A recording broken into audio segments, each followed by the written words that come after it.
Dr. Abhineet Kumar Jyotish and Motivational Channel. नमस्ते, मैं doctor अभिनीत कुमार आज आप लोगों के समक्ष उपस्थित हूं एक नए वीडियो के साथ। और आज का विषय है जानिए आपकी हथेली में मौजूद विवाह रेखा क्या कहती है। पार्ट 2 लेकर आज मैं 10 पक्षों को उजागर करूंगा आपके सामने। पहले पक्ष पर आते हैं। पहला पक्ष यह बतलाता है कि यदि विवाह रेखा से जुड़कर एक पतली रेखा, हृदय रेखा जिसे हम हार्ट लाइन कहते हैं, उसको स्पर्श करे तो ऐसा करने पर जातक का वैवाहिक जीवन सुखमय नहीं होता है। इसमें जातक को सुख की कमी का अनुभव होता है। पुनः मैं दूसरे पक्ष पर आता हूँ।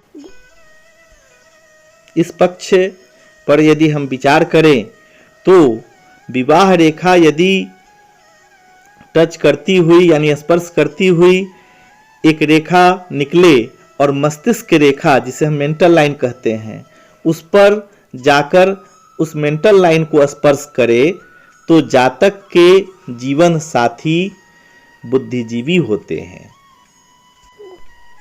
अब मैं तीसरे नंबर पर आता हूँ। यदि विवाह रेखा से एक पतली रेखा निकले और यहाँ से यह रेखा निकलकर मस्तिष्क रेखा को पार कर जाए तो विवाह में दोनों को मानसिक तौर पर अशांति का अनुभव करना पड़ता है, यानी वैवाहिक जीवन में अशांति का माहौल होता है।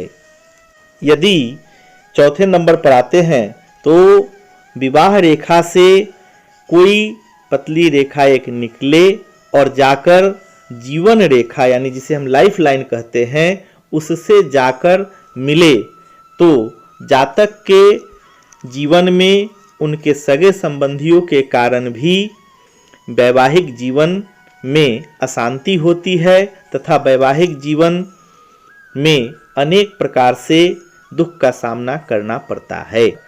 अब मैं 5वें नंबर पर आता हूँ और यहाँ यदि मस्तिष्क रेखा जिसे हम मेंटल लाइन कहते हैं, मेंटल लाइन से कोई रेखा पतली सी आकर विवाह रेखा से मिल जाए तो जातक के ननिहाल पक्ष के कारण वैवाहिक जीवन में अशांति का माहौल उत्पन्न होता है।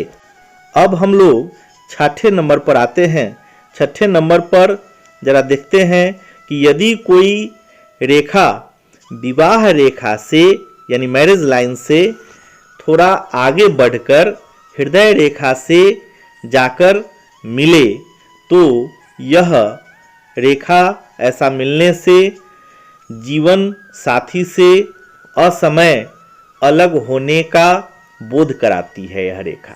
अब 7वें नंबर पर हम लोग देखते हैं यदि कोई पतली रेखा विवाह रेखा से इस प्रकार निकले और आगे बढ़ते हुए हृदय रेखा यानी हार्ट लाइन की ओर झुके किंतु हार्ट लाइन को वह स्पर्श नहीं करे तो ऐसी रेखा के कारण जीवन में बहुत ही कलहपूर्ण वातावरण होता है और परिवार में ऐसी रेखा होने के कारण अशांति का वातावरण देखा जा सकता है। अब हम लोग 8वें नंबर पर देखते हैं यदि विवाह रेखा से एक पतली रेखा निकले और वह सूर्य रेखा की ओर जाकर सूर्य रेखा को स्पर्श करे तो जातक का विवाह बड़ा ही सुसंपन्न और उच्च कुल में होता है और इस विवाह के कारण दोनों ही कुल के लोग सुख का अनुभव करते हैं और यह विवाह सुखकारक भी होता है।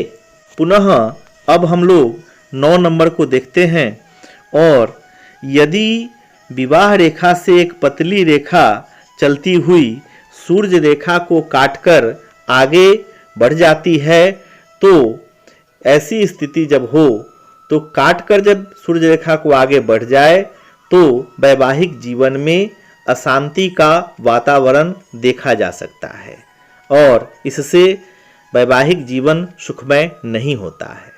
अब मैं आप लोगों के समक्ष 10वें बिंदु पर आता हूँ और यहाँ देखते हैं कि विवाह रेखा से इस प्रकार से रेखा निकले कि यहाँ त्रिभुज का निर्माण हो जाए, तो त्रिभुज का आकार यदि ग्रहण कर ले विवाह रेखा के क्षेत्र में, बुध के क्षेत्र में, तो यह विवाह एक प्रकार से अलगाव यानी विच्छेद का सूचक है और इससे यह कहा जा सकता है कि वैवाहिक जीवन सुखमय नहीं होगा और मध्य में विच्छेद देखा जा सकता है।